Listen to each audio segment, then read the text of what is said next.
how did a program like Backyard Harvest start?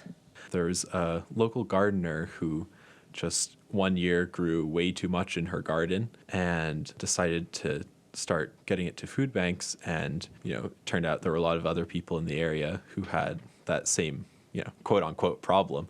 And so just began collecting produce from people in the area who grew too much. And over the years, it's, kind of grown and transformed and gone in different directions. And now the kind of largest source of the produce that we collect is from Gleaning, especially fruit trees in the area.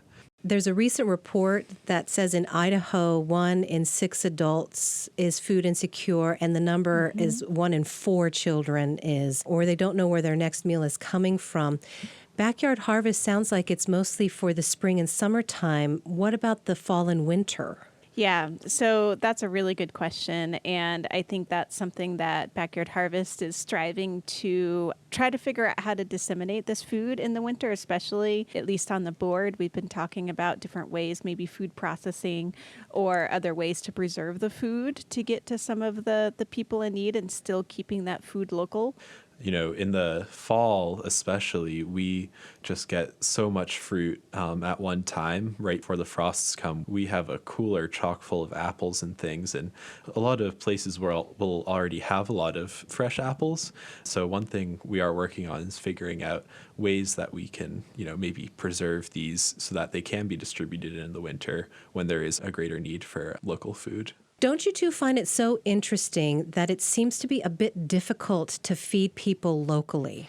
Yes. Yes. And it shouldn't be, right? The food is here, the people are here, but there needs to be an organization such as Backyard Harvest that connects the two. And so that's why it's such an important organization because, there's people in need, there's food that is being wasted. And you mentioned, what do we do in the winter? Well, one of the bigger crops that we harvested last year was squash. And squash, there's a lot of winter squash included in that. And I think we harvested about 2,500 pounds last year and disseminated it to different food banks.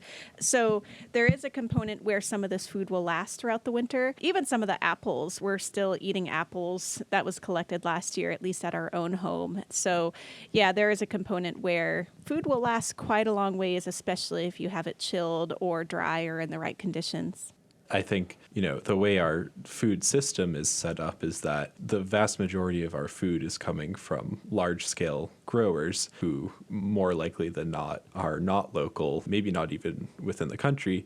So this food is coming from far away, which means, we don't know the people who are growing it. We don't know where it's coming from. And I think, in turn, we might value it less.